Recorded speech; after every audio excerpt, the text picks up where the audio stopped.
ਮਰੀਮ ਨਵਾਜ਼ ਨੇ ਅੱਜ ਕਹਿ ਛੜਿਆ ਵੇ ਪ੍ਰੈਸ ਕਾਨਫਰੰਸ 'ਚ ਕਿ ਇਹ ਜਿਹੜੀ ਟੀਮ ਦਾ ਸਰਬਰਾਹ ਬਣਿਆ ਹੈ ਜਾਂ ਇਹਦੀ ਆਪਣੀ ਟੀਮ ਜੋ ਮਰਜ਼ੀ ਕਰ ਸਕਦਾ ਹੈ।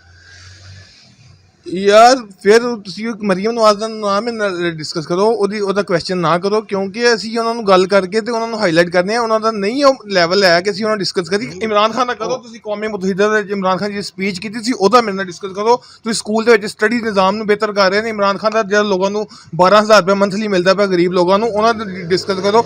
ਉਹਦੇ ਨਿਊ ਹਾਊਸਿੰਗ ਸਕੀਮ ਦਾ ਡਿਸਕਸ ਕਰੋ। ਤੁਸੀਂ ਉਹਨਾਂ ਦੇ ਇਮਰਾਨ ਖਾਨ ਦੇ ਜਿਹੜੇ ਲੰਗਰ ਖਾਨਾ ਜਿਹੜੇ ਸ਼ੁਰੂ ਕੀਤੇ ਨੇ ਉਹਨਾਂ ਦਾ ਡਿਸਕਸ ਕਰੋ। ਇਹਨਾਂ ਦਾ ਕਿਉਂ ਡਿਸਕਸ ਕਰਦੇ ਹੋ ਯਾਰ? ਨਹੀਂ, ਉਹ ਲੋਕ ਤਾਂ ਕਹਿ ਰਹੇ ਨੇ ਕਿ ਨੈਕਸਟ ਪੀਐਮ ਹੈ ਪਾਕਿਸਤਾਨ ਦੀ, ਫਿਊਚਰ ਦੀ ਹੋਪ ਹੈ ਉਹ ਮਰੀਮ ਨਵਾਜ਼।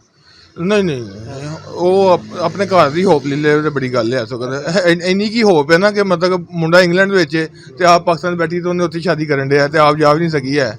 ਇਹਨਾਂ ਕੋਲੋਂ ਤਵੱਕਾ ਨਹੀਂ ਕੀਤੀਆਂ ਜਾ ਸਕਦੀਆਂ ਕਿ ਮਤਲਬ ਕਿ ਆਪਣੇ ਘਰ ਦੇ ਆਪਣੇ ਬੱਚੇ ਦੀ ਸ਼ਾਦੀ ਤੇ ਬੰਦਾ ਸ਼ਰੀਕ ਨਾ ਹੋਏ ਤੇ ਆਪਣੀਆਂ ਕਰਤੂਤਾਂ ਨੇ ਨਾ ਜਿਹੜੀਆਂ ਅੱਗੇ ਆਈਆਂ ਨੇ। ਅੱਛਾ, ਜਿਹੜਾ ਹੁਣ ਪੰਡੋਰਾ ਬਾਕਸ ਆਇਆ ਵੇ ਇਹਦੇ ਵਿੱਚ ਇਮਰਾਨ ਖਾਨ ਦੇ ਵੀ ਸਾਥੀਆਂ ਦਾ ਨਾਂ ਆ, ਅਲੀਮ ਖਾਨ ਵਗੈਰਾ ਦੂਸਰਿਆਂ ਦਾ ਵੀ, ਕੀ ਕਹਿਣਾ ਚਾਹੋਗੇ ਇਹਦੇ ਤੇ?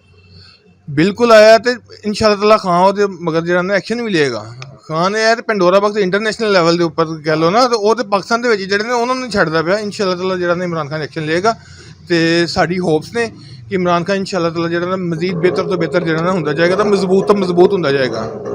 ਤੇ ਤੁਹਾਨੂੰ ਉਮੀਦ ਹੈ ਕਿ ਜਿਹੜੇ ਇਮਰਾਨ ਖਾਨ ਸਾਹਿਬ ਨੇ ਵਾਅਦੇ ਕੀਤੇ ਨੇ ਇਹ ਪੂਰੇ ਹੋਣ ਦੇ, ਮਹਿੰਗਾਈ ਘੱਟ ਹੋਏਗੀ, ਮਤਲਬ ਕਿ ਥੱਲੇ ਲੈਵਲ ਆਏਗਾ, ਮਹਿੰਗਾਈ ਸ਼ਰ੍ਹਾਂ ਘੱਟ ਆਏਗੀ? ਭਾਈ ਬਿਲਕੁਲ ਇਸ ਤਰ੍ਹਾਂ ਹੋਏਗਾ, ਕਿਉਂ ਨਹੀਂ ਹੋਏਗਾ। ਇਸ ਵਕਤ ਮਹਿੰਗਾਈ ਤੇ ਮੇਰੀ ਅੱਜ ਸਵੇਰ ਇੱਕ ਦੋਸਤ ਦੇ ਨਾਲ ਗੱਲ ਹੋ ਰਹੀ ਸੀ, ਕਹਿੰਦਾ ਮੈਂ ਕੁਵੈਤ ਦੇ ਵਿੱਚ ਪਹਿਲੇ ਉੱਥੇ ਸ਼ਾਇਦ ਕਿਤੇ ਨਾ ਕੋਈ ਸਾਲ ਬਾਅਦ 2 ਬਾਅਦ ਇੱਕ ਫਿਲਸ ਜਿਹੜਾ ਨਾ ਮਤਲਬ ਕਿ ਉਹਦੀ ਕਾਸਟ ਜ਼ਿਆਦਾ ਹੁੰਦੀ ਸੀ। ਕਹਿੰਦਾ ਹੁਣ ਤੇ ਉਹ ਜਿਹੜੀ ਕੁਛ ਫਿਲਸ ਦੀ ਚੀਜ਼ਾਂ ਦੀ ਉਹ 1.5 ਦਿਨਾਰ ਦੀ ਹੋ ਗਈ ਹੈ ਤੇ ਉਹ ਤਾਂ ਬਹੁਤ ਬੜੀ ਮਹਿੰਗਾਈ ਹੈ, ਬਹੁਤ ਜ਼ਿਆਦਾ ਮਹਿੰਗਾਈ ਹੈ। ਤੇ ਇਹ ਪੂਰੀ ਵਰਲਡ ਦੇ ਉੱਪਰ ਜਿਹੜਾ ਨਾ ਕ੍ਰੈਸ਼ਿਸ ਆਉਂਦੇ ਨੇ, ਲੇਕਿਨ ਹਰ ਚੀਜ਼ ਮਹਿੰਗੀ ਹੋਣੀ ਹੈ।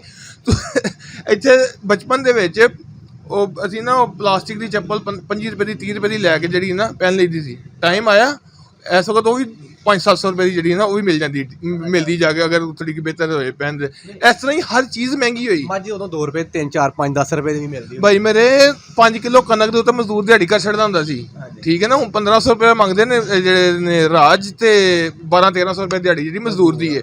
ਜਿਸ ਤਰ੍ਹਾਂ ਮਹਿੰਗਾਈ ਹੁੰਦੀ ਉਸ ਤਰ੍ਹਾਂ ਦੀ ਦਿਹਾੜੀ ਵੀ ਵੱਧ ਜਾਂਦੀ ਹੈ। ਤੇ ਕੋਈ ਇਸ਼ੂ ਨਹੀਂ ਹੈ, ਮਤਲਬ ਕਿ ਤੁਸੀਂ ਗੰਦਮ ਦੇਖ ਲਓ। ਅੱਛਾ, ਲੋਕ ਵਧੇ, ਦੁਨੀਆ ਵਧੀ। ਪਹਿਲੇ ਢੱਗਿਆਂ ਦੇ ਨਾਲ ਜ਼ਮੀਨ ਕਾਸ਼ਤ ਕਰਦੇ ਹੁੰਦੇ ਹਨ ਤੇ 1 ਏਕੜ ਦੇ ਵਿੱਚੋਂ ਜਿਹੜਾ ਨਾ 1 ਏਕੜ ਦੇ ਵਿੱਚੋਂ ਉਹ ਨਿਕਲਦੀ ਹੁੰਦੀ ਸੀ 15 ਮਣ 5 ਮਣ 7 ਮਣ ਕਣਕ ਨਿਕਲਦੀ ਹੁੰਦੀ ਸੀ। ਹੁਣ ਇਸ ਵਕਤ 1 ਏਕੜ ਦੇ ਵਿੱਚ 60 ਮਣ ਕਣਕ ਨਿਕਲਦੀ ਹੈ। ਤੇ ਆਬਾਦੀ ਵਧੀ, ਉਹ ਮਤਲਬ ਕਿ ਉਹ ਗੰਦਮ ਦਾ ਜਿਹੜਾ ਕਾਸ਼ਤ ਉਹਦੀ ਪ੍ਰੋਡਕਸ਼ਨ ਵੱਧ ਗਈ ਉਹਦੇ ਐਕਸਪੈਂਸਿਸ ਕੀਤੇ। ਇਸ ਤਰ੍ਹਾਂ ਹੀ ਹਰ ਚੀਜ਼ ਗੰਦਮ, ਯਾਨੀ ਕਿ ਪਹਿਲੇ ਕੁਛ ਉਹਦੀ ਵੈਲਿਊ ਇੰਨੀ ਨਹੀਂ ਸੀ ਹੁੰਦੀ ਹੈ ਤੇ ਗੰਦਮ ਹੁਣ ਦੇਖੋ ਰੇਟ ਉਹਦਾ ਕਿੱਥੇ ਚਲਾ ਗਿਆ। ਇਸ ਤਰ੍ਹਾਂ ਹੀ ਚੀਜ਼ਾਂ ਵੱਧਦੀਆਂ ਨੇ ਯਾਰ। ਤੇ ਆਵਾਮ ਕਿਉਂ ਰੋਂਦੀ ਹੈ ਮਹਿੰਗਾਈ ਤੋਂ, ਕਿਉਂ ਰੋ ਰਹੀ? ਯਾਰ ਸਾਡੀ ਮੈਂ ਕਹਿੰਦਾ ਕਿ ਆਦਤ ਪੈ ਗਈ ਹੈ ਮਰੂ ਕਰਨ ਦੀ। ਜਿਹਨੂੰ ਮਰਜ਼ੀ ਚਲੇ ਜਾਓ, ਉਹਦੇ ਬੰਗਲੇ ਵਿੱਚ, ਉਹਦੇ ਘਰ ਕੋਠੀ ਦੇ ਵਿੱਚ 2-2 3-3 4-4 ਏਸੀ ਲੱਗੇ ਨੇ, ਹਰ ਕਮਰੇ 'ਚ LCD ਲੱਗੀ ਹੈ। ਛੋਟੇ ਬੱਚਿਆਂ ਨੇ ਐਂਡਰਾਇਡ ਫੋਨ ਲਏ ਨੇ, ਮਤਲਬ ਕਿ 40-50 ਹਜ਼ਾਰ ਰੁਪਏ ਦਾ ਜਿਹੜਾ ਫੋਨ ਲੈ ਕੇ ਰੱਖੇ ਆ ਤੇ ਬਾਹਰ ਜਾ ਕੇ ਕਹਿੰਦੇ ਨਹੀਂ ਯਾਰ ਮਹਿੰਗਾਈ ਹੈ, ਮਰ ਚੱਲੇ ਆ। ਤੇ ਨਾਲੇ ਦੂਸਰੀ ਸਾਡੀ ਆਦਤ ਬਣ ਗਈ ਹੈ, ਆਪਣੇ ਘਰ ਬਿਰਿਆਨੀ ਪੱਕੀ ਹੈ ਨਾ ਤੇ ਬਾਹਰ ਨਾ ਇੱਕ ਚਨਿਆਂ ਵਾਲੇ ਚਾਵਲ ਵੰਡੇ ਜਾਣੇ, ਖਿਚੜੀ ਵੰਡੀ ਜਾ ਰਹੀ ਹੈ ਤੇ ਅਸੀਂ ਝੋਲੀ ਚੁੱਕ ਕੇ ਨਾ ਤੇ ਉਹਦੇ ਵਿੱਚ ਪਾ ਲੈਂਦੇ ਹਾਂ, ਠੀਕ ਹੈ ਨਾ। ਸਾਡੀ ਇਹ ਸੋਚ ਨਹੀਂ ਕਿ ਉਹ ਕਿਸੇ ਹੋਰ ਦੇ ਵੀ ਕੰਮ ਆ ਸਕਦੀ ਹੈ, ਠੀਕ ਹੈ ਨਾ। ਆਪਣੇ ਘਰ ਦੀ ਬਿਰਿਆਨੀ ਉਹ ਵੀ ਅਸੀਂ ਘਰ ਲੈ ਜਾਈਏ, ਮਤਲਬ ਘਰ ਬਿਰਿਆਨੀ ਬਣਨ ਦੇ ਬਾਵਜੂਦ ਵੀ ਅਸੀਂ ਕਹਿੰਦੇ ਘਰ ਲੈ ਜਾਈਏ। ਸਾਡੀ ਆਦਤ ਬਣ ਗਈ ਹੈ। ਅਸੀਂ ਬਹੁਤ ਜਿਹੜਾ ਨਾ ਮਤਲਬ ਕਿ ਗਲਤ ਰਸਤੇ 'ਤੇ ਚੱਲ ਗਏ। ਸਾਨੂੰ ਸੈਲਫਿਸ਼ ਹੋ ਗਏ ਹਾਂ, ਅਸੀਂ ਮਰੂ ਕਰਦੇ ਹਾਂ। ਅਸੀਂ ਕਿਸੇ ਨੂੰ ਦੱਸਦੇ ਨਹੀਂ ਹੈ ਆਪਣੀਆਂ ਫੈਸਿਲਿਟੀਆਂ ਜਿਹੜੀਆਂ ਨਾ ਵੱਧਦੀਆਂ ਜਾਂਦੀਆਂ ਨੇ, ਮਤਲਬ ਕਿ ਘਰ ਦੇ ਵਿੱਚ ਫਲਾਨੀ ਚੀਜ਼ ਏਸੀ ਹੋਣ, ਫਲਾਨੀ ਚੀਜ਼ ਹੋ ਜੇ। ਘਰ ਦੇ ਵਿੱਚ ਸਾਡੇ ਜਿਹੜਾ ਨਾ ਈਵਨ ਕਿ ਬਾਥਰੂਮ ਬੜੇ ਕਾਸਟਲੀ ਬਣਾਤੇ ਨੇ, ਠੀਕ ਹੈ। ਤੇ ਇੱਥੇ ਆ ਕੇ ਬਾਹਰ ਕਹਿੰਦੇ ਓ ਅਸੀਂ ਤਾਂ ਮਰ ਗਏ, ਸਾਡੇ ਤਾਂ ਘਰ ਰੋਟੀ ਨਹੀਂ ਪੱਕੀ ਹੈ, ਸਾਡੇ ਘਰ ਇੰਝ ਹੋ ਗਿਆ। ਤੇ ਸਾਡੀ ਆਦਤ ਹੋ ਗਈ ਹੈ।